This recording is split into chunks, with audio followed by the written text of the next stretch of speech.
안녕하세요. 잡시광입니다.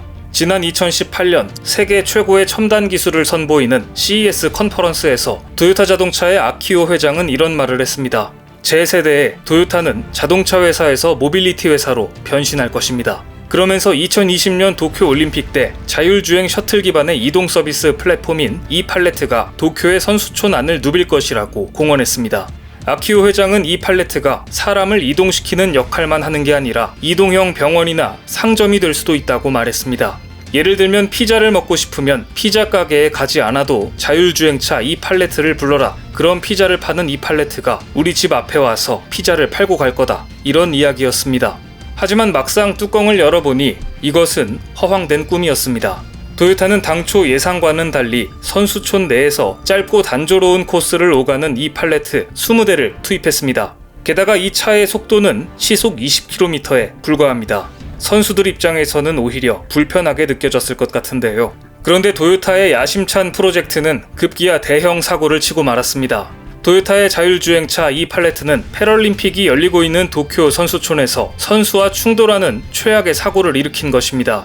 이팔레트는 선수촌 식당으로 가기 위해 혼자 횡단보도를 건너던 일본 유도 대표 선수와 충돌했고 시각장애인인 이 선수는 전치 2주의 부상을 입었습니다. 불행 중 다행인지 20km라는 저속이었기 때문에 크게 다치지는 않은 것인데요.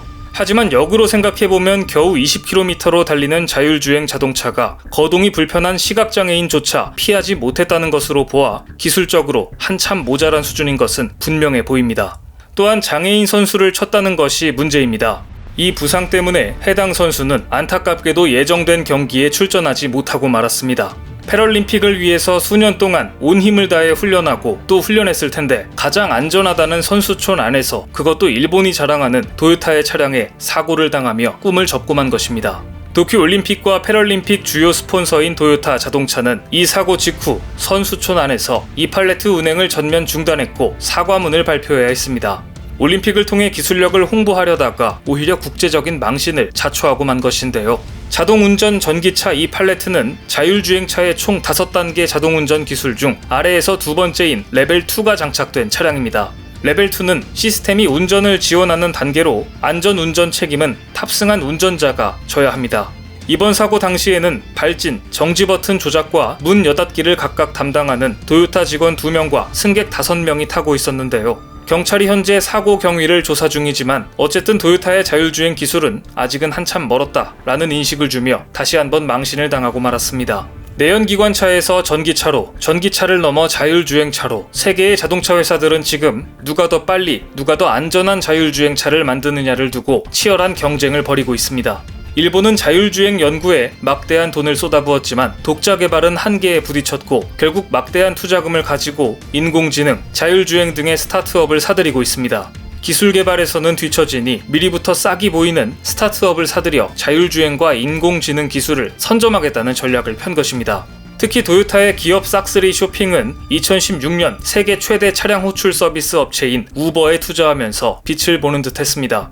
한동안 도요타가 우버에 투자하고 우버는 도요타의 자율주행 기술을 전수한다는 등 두 기업의 밀월 관계는 순조로워 보였고 도요타, 우버 측과 알파벳의 자율주행차 부문인 웨이모가 경쟁 구도를 만드는 듯 했습니다.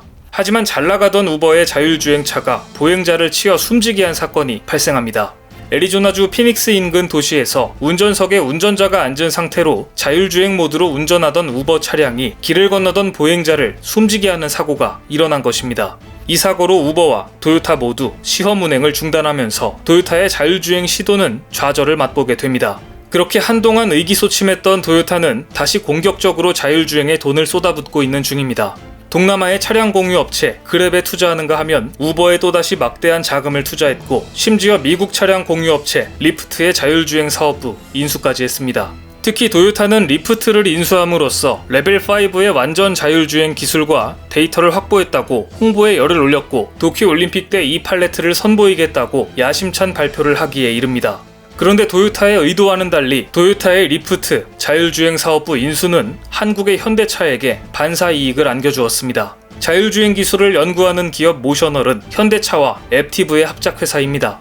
그런데 모셔널은 예전부터 리프트와 함께 자율주행 차량을 활용한 로보택시 사업을 진행 중이었는데 리프트가 자율주행 부문을 포기하면서 자율주행 기술과 관련한 역할은 리프트의 협력사인 모셔널의 것이 됐기 때문입니다. 자율주행 5단계 기술을 가진 모셔널은 현재 로보택시 서비스를 시범 운영 중이며 앞으로 미국 주요 지역으로 서비스를 확대해 나갈 계획입니다. 그리고 이 로보택시 사업에는 현대차가 내놓은 전기차 아이오닉5가 활용될 예정인데요. 모셔널의 자율주행차가 상용화될 때 현대차는 일찍부터 자율주행 기술에 투자한 것에 대한 결실을 거두고 기술 확보에 한 발 더 다가서게 될 것입니다. 그런데 도요타의 공격적인 투자로 현대차는 또 한 가지 반사 이익을 얻고 있습니다. 2017년 설립된 미국 자율주행차 개발 회사인 오로라는 독보적인 자율주행 시스템을 갖췄다고 평가받는 회사인데요. 도요타는 이 오로라와도 제휴를 맺었고 AI 기반 자율주행 기술을 확보하는 데 의욕을 보였습니다. 그런데 현대차는 이미 오로라에 총 300억 원을 투자해 지분을 갖고 있습니다. 요소요소에 미리 투자를 진행시켜 놓은 현대차의 선견지명이 놀랍기도 한 대목입니다. 하지만 현대차 그룹이 공동 투자한 모셔널을 제외하면 한국의 반도체, IT 기업들의 자율주행에 대한 투자는 아직 걸음마 단계입니다. 특히 지난 3월 전기차 사업 진출을 선언한 중국의 샤오미는 최근 자율주행 개발 인력 수백 명을 모집한다는 공고를 내 경쟁사들을 긴장시키기도 했습니다. 이렇게 미국과 중국 그리고 일본의 도요타 등이 사활을 걸고 경쟁하고 있는 자율주행 시장에서 최근 야심차게 도전장을 낸 한국의 스타트업이 있습니다. 스타트업 토르 드라이브는 미국 캘리포니아 당국이 발표한 업체별 자율주행 시범거리 랭킹에서 16위를 차지해 업계를 놀라게 했을 정도로 자율주행 신뢰, 안전도에서 도요타나 닛산보다도 뛰어난 성적을 냈습니다. 스타트업 스트라드 비전은 미국 엔비디아의 개발 파트너사로서 딥러닝 기반의 컴퓨터 화상인식 기술에 특화된 기업입니다. 전체 매출의 절반 이상이 해외에서 나오고 있고 이미 미국, 유럽, 일본에서 189개의 특허를 취득했으며 총 700여 개의 특허를 가진 회사입니다. 혹자는 이야기합니다.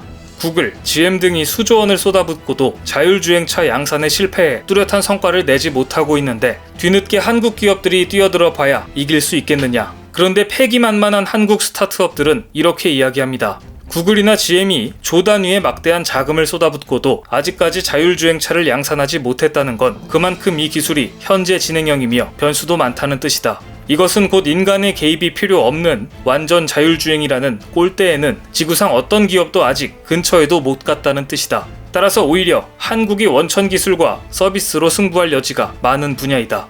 완전 자율주행의 시대가 도래하려면 나라마다 교통법규와 신호체계 그리고 도로 환경이 제각각이라 각각 맞춤형 개발이 필요하고 자율주행차는 개인 차량보다는 먼저 특정 지역에서 셔틀처럼 운행되는 공용 차량이나 물류와 산업 현장에 먼저 보급될 것이기 때문에 이런 수많은 수요처에 대응하기에는 대기업보다 스타트업이 유리하다는 전망도 나오고 있는데요. 이제 한국의 현대, 기아차 등 전통적인 자동차 업체들의 경쟁 상대는 벤츠나 폭스바겐 같은 외국의 자동차 기업이 아니라 구글과 애플, 페이스북과 같은 소프트웨어와 데이터를 가진 기업들입니다. 뒤늦게 시작했고 구글이나 도요타 같은 막대한 자본력을 가진 기업들, 즉 골리앗을 상대해야 하지만 한국의 높은 기술력과 질 높은 인재들이 골리앗 앞에 선 다윗처럼 두려움 없이 혁신을 향해 질주해 한국이 자율주행차 분야에서도 반도체 못지않은 성과를 내길 기대해 봅니다. 오늘 준비한 소식은 여기까지입니다. 댓글을 통한 여러분들의 많은 의견 기다리겠습니다. 많은 분들의 생각이 모였을 때 진정 가치 있는 지식이 완성될 것입니다. 시청해주셔서 감사합니다.